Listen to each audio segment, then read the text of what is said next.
Good morning and welcome to the Space Station Live from the Johnson Space Center in Houston, Texas.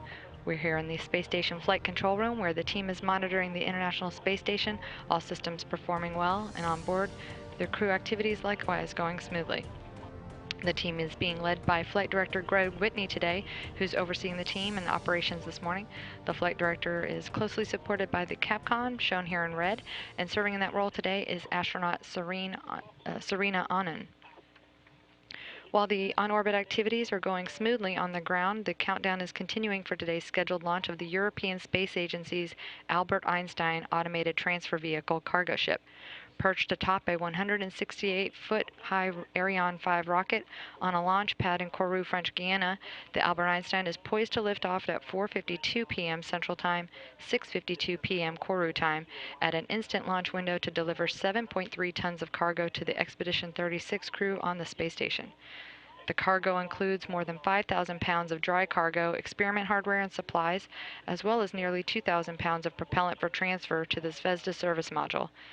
It's also carrying more than 5,000 pounds of propellant for reboost and debris avoidance maneuver capability, 1,200 pounds of water, and 220 pounds of oxygen and air.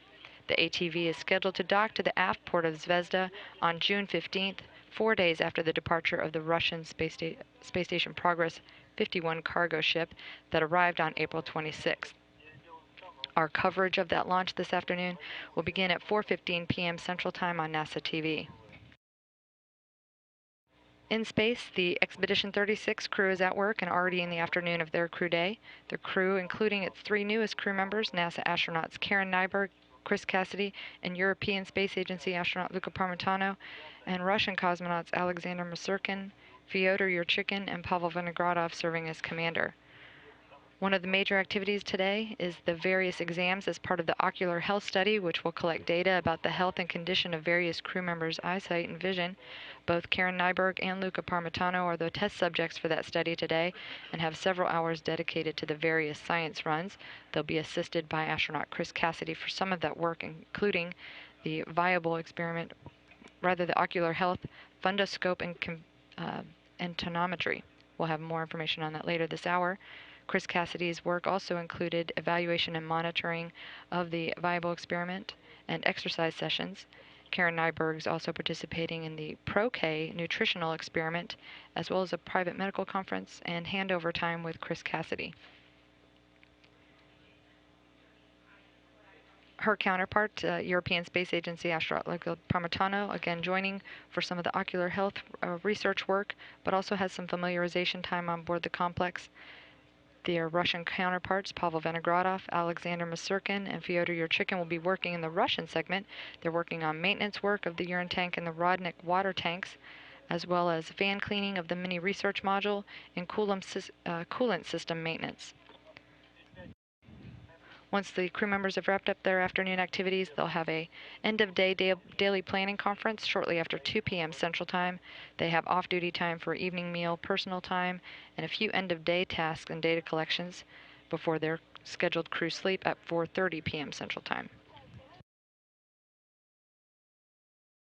As per the routine, the crew woke up at 1 a.m. Central Time, and after their personal time and breakfast, had a morning tag up with the ground control teams. The morning activities included back-to-back exercise sessions for astronaut Chris Cassidy, and then work in the Japanese experiment module. Karen Nyberg and Luca Parmitano again doing some of the ocular health study work, including the tonometry runs.